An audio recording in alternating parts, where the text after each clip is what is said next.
Hey, what's up? Oh, Chef Jesse here.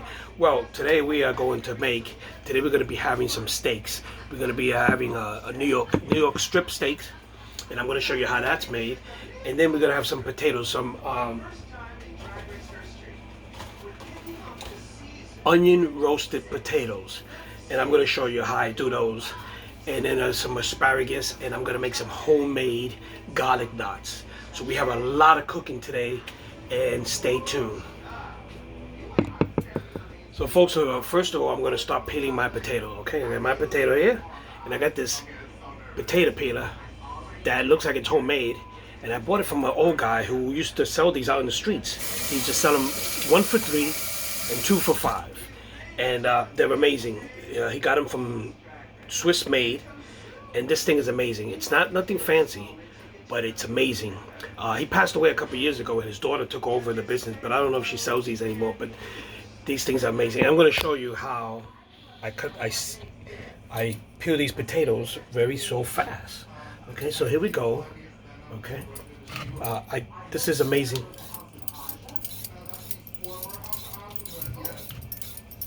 And it won't cut your hand, so don't worry about it. It won't cut your fingers. And look at that. Have you ever peeled a potato that fast? Look at this. Imagine peeling potatoes in the military with this. You can do it all day. Look at that. Look how easy. Look how easy. That's it. Look, one potato peeled. If you missed it, let me show you another one. There you go. Look at that. Look at that. Look at that. Now, I know there's a lot of potato peelers out there. I've never seen any that works this great. They sell them all over the place. They sell them in the 99-cent stores. But I've never been able to find one that peels potatoes this fast. Okay? If you got a bad potato there, you can peel that off. Look at that. Look at this. Okay, look at that. Amazing. It's just amazing. Okay? If you want to take a... Look at that. And it's got this thing on the edge. And you can cut this potato. Well, I don't know. Anyway, look at that. Look at that potato. Okay. So, that was quick, right? Quick sliced potatoes. Anyway, folks, now I'm going to show you what I'm going to do with these potatoes. Let's go back here a bit. Okay, here goes the potatoes. And I'm going to cut them in little pieces, in little quarters like. I'm going to, okay. And there you go, like that. Go like this. Go like that. Like that. Cut this. And we can cut this. And we can cut these in quarters. There you go.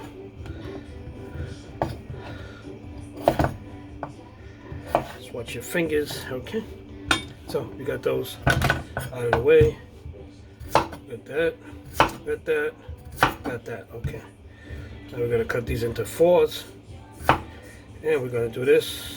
And we're gonna do that. Okay, here we go. There we go. We're gonna do that. Let's get this other one over here. There we go. Okay. Now what I'm gonna do with this is, first of all, I like to rinse them out. So I'm gonna rinse these out.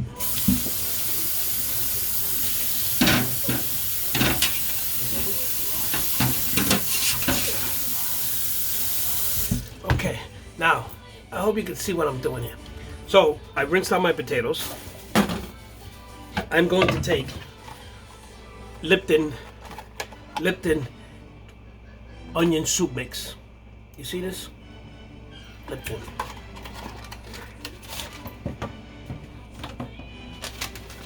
I'm going to take this thing here. I'm going to put some oil. Okay. Okay. Some oil in there. Maybe about a half a cup or something. I don't know. I'm not measuring. I do it by eye. And I'm going to spread it around. And I'm going to put my onion soup from Lipton in here.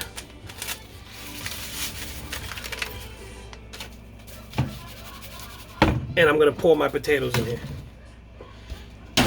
And I'm going to mix it in there. Okay? Look at that. Okay. And just make sure you get all this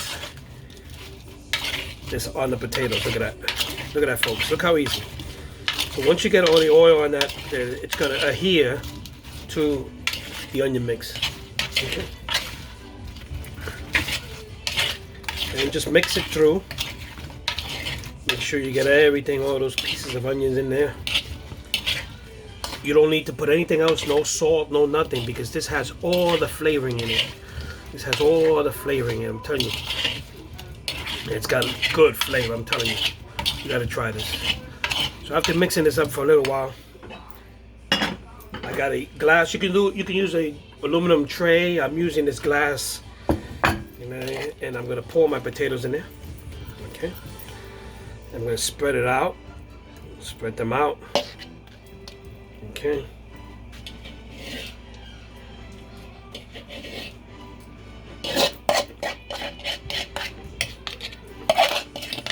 Very simple. Look at that.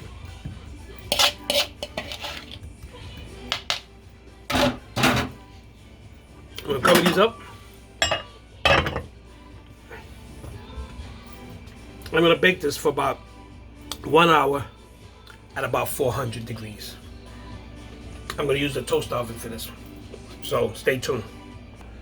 So folks, my potatoes are in the oven, and like I said, today we're having New York strip steak.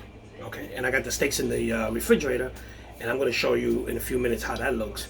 I seasoned it with just salt and pepper, just plain salt and pepper about an hour ago, and then that's gonna be. I'm gonna show you how they look. Okay, they're bleeding out here. Now these don't have any bone, so it'll be a little bit easier to cook. Any meat that has a bone in it will. Any meat that has a bone in it will take a little bit longer to cook. So this will, but they're nice steaks. They're nice size, and let me show you how they look. Okay, and what I'm gonna do, like I said, I season it with salt and pepper. That's it. I'm gonna share this on a cast iron skillet, and then after I share it on all sides, I'm gonna throw it into the oven for a few minutes, and make it medium well done, I guess. So not well done, but medium well done. Okay. So we're gonna have oven. What did I forget? Onion roasted potatoes that I just made. I showed you how they were done, and I'm gonna leave these out so they can get at room temperature. So put that to the side, and then I'm gonna have some asparagus, sauteed in garlic. There's gonna be a lot of garlic involved here tonight, and then I'm gonna make some garlic knots. Homemade garlic knots. Now there's hundreds of recipes out there to make garlic knots, and you just gotta find one that works for you. And I found this one. I'm gonna try this one for the first time, so you gotta bear with me because this is the first time I'm making them, so I don't know. Okay, so stay tuned. So folks, I am making homemade garlic knots. The first time I'm making these out of this recipe, so you gotta bear with me, okay? So let me show you how I'm doing this. First of all, I am using the Grand's. Well, I ripped it up already. But Grand's flaky disc, you know which ones I'm talking about. Okay, so I'm going to show you in a minute what I did it, and I just made one off camera, make sure that it works, and it looks like it works, and I'm going to show you right now. So let me bring this camera down to you, and let's see how we do this. Okay, now we got to go up a little bit higher, and then we can see it. Okay, there you go. Okay, so you take the Grand biscuits, right? I just tapped it a little bit down by hand, just a little bit. I'm using a pizza cutter. I'm cutting it right in half. Okay, so now you got two halves. Now, in your hand, just start to roll them up like like if you're rolling up a cigar or something, like I don't know. For those who don't know how to roll up a blunt, I didn't say that. Anyway, you just use both hands. Make sure your cutting board is clean, or you don't want no debris, anything on it. And just stretch out the dough. Stretch it out from the middle outward. And remember, this thing, it will bounce back in shape. So just make them into, I don't know how many inches is that, but just stretch it out as much as you can, and then you take them and you tie them into a knot. Okay, so that didn't work because you got to stretch it out. And you got to do this quick because they do tend to return back to their shape. So as soon as you got it like this, there you go. There it is. There you go, and you tie real quickly. Okay, and there you go. You can cut off the ends if you want. I'm just gonna leave them there, and I put them on. Okay, so let me show you again. I'm using a Teflon baking sheet. So, and I'm gonna bake these at about 325 for about maybe 15 minutes or so, or until they get golden brown. Okay, and again, just try to do this evenly. And when you have it like that, real quickly, you got to time up because they will return back to shape. Okay, there you go. There you go. Look at that. Okay, you can cut off the ends if you want. You don't have to. Once again, take your smash it down by hand. Okay, cut it in half and start to stretch out. Okay, so this is okay. Now the garlic, what I did was I melted butter at room temperature. I melted the butter, real butter. I'm using Breakstone butter, not that margarine or that country crap. I'm using real butter, and I chopped up some garlic, chopped up fresh garlic. I put some olive oil, and I chopped up the garlic, and I using some parsley. Okay, so I'm gonna brush these garlic knots on with the mixture. Okay, there you go. Very simple. Start off by hand. Okay, and let me show you because I'm going to continue making some more. But I've made so far 4 here, and I'm going to take my mixture of the garlic. Okay, and I'm going to brush it on. Okay, there you go. And I'm going to brush them on. So this, when you bake them, the flavors are going to go inside. And then when you finish baking them, some of this mixture you're going to pour over it again. And you can stick it back in the oven for another 5 minutes or so. Make sure it bakes in evenly. Okay, so there goes your garlic knots, folks. Very simple. And you bake them 325 for about 15 minutes. As you keep an eye on them. And then when you take them out, brush them again with the garlic mixture, and then put them in for about 5 minutes just to get it nice and warm in there. So I guess we'll be back when those are done. I'll show you how they come out. So folks, my dinner's almost done. Another 10 minutes. I got my oven roasted, garlic roasted potatoes. There's a lot of garlic tonight in this. I got onion roasted potatoes in the oven. They're done. I got some sweet corn that I made for myself. I've got some asparagus for Gilbert that I'm gonna saute in a little bit of olive oil and butter. They look like this, and I'm gonna start cooking that. And I am warming up my cast iron skillet for my steaks. New York strip steak is what I'm cooking tonight. I'm going to start sharing them on the cast iron skillet with a little bit of butter and a little bit of thyme here. The thyme releases its juices into the steak, and it really gives it a nice flavor. And I'm going to be using some garlic. I love garlic, and I have some garlic left over, so I might as well use it. So I'm going to use some of this garlic that I made for the garlic knots. The garlic knots look wonderful, and so I'm using some of this butter, sauteing the butter. Let me show you how I'm doing. I'm sauteing the butter, I'm melting down the butter, making sure it doesn't get all burned.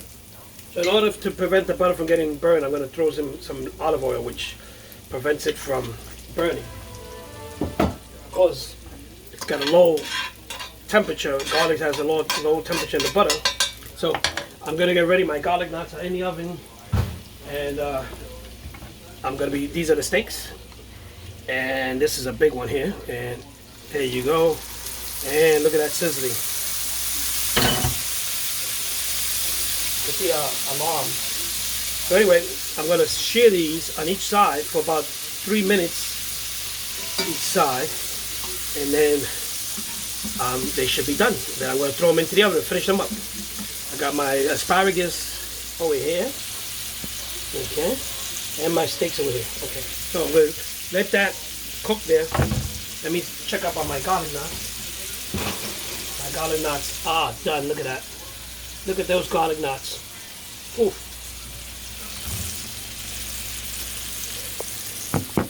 So we'll be right back. These things are cooking up nice. I just flipped them over, and the sound, I love the sound of sizzling.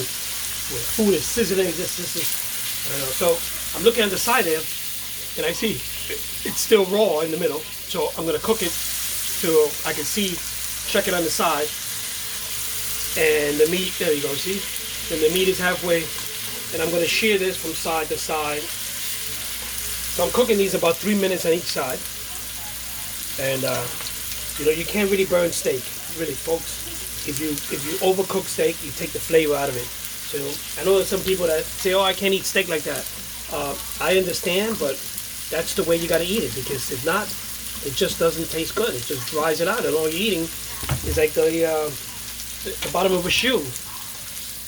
So I'm going to start shearing this on the side, like I did. See? There you go. Put them on the side there, cook on the side. I'm going to do this on all sides. And making sure the meat is cooked on the outside, on all sides. And then I'm going to put this in the oven for another 5 minutes or so. And it will cook the internal meat. So after I do that, there you go. I turn it this way. Okay, there you go. So there you go. So, I'm cooking the outside now. And I'm going to do that for a couple minutes on each side. And then I'm going to put this in the oven and finish it up so it can get the internal temperature right, and it can cook medium, at least medium rare. Okay. Avoid squeezing this. Avoid making holes in it, because you're going to lose all the juices.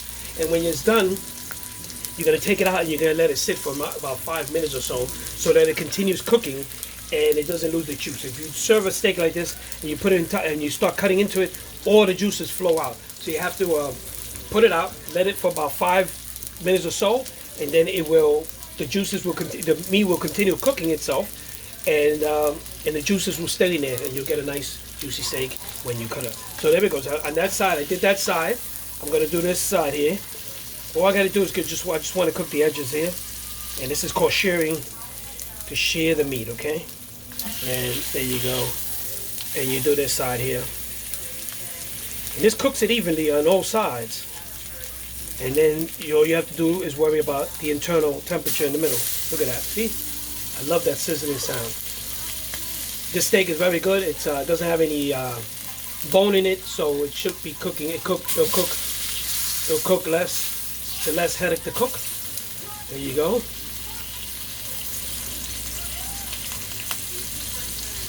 I'm gonna check the temperature on this.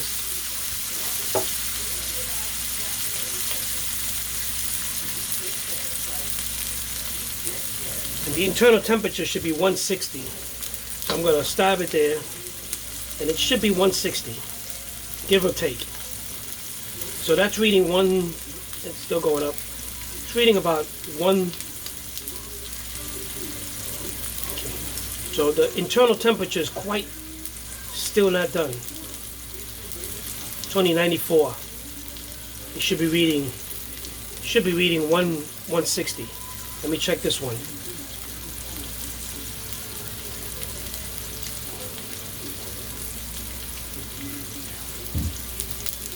So this is definitely not ready yet.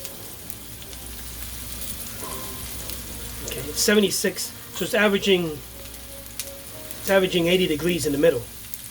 The edges of course are cooked. You can see the temperature is more, it's more cooked. So I'm just gonna keep cooking it for a little bit more while. Just gotta make sure it doesn't dry out. This one is already getting too cooked, okay? So, and I'm gonna check the temperature again on this over here.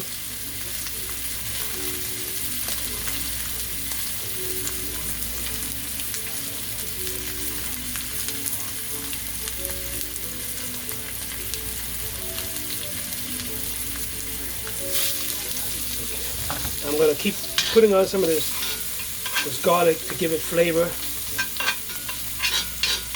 The butter, okay.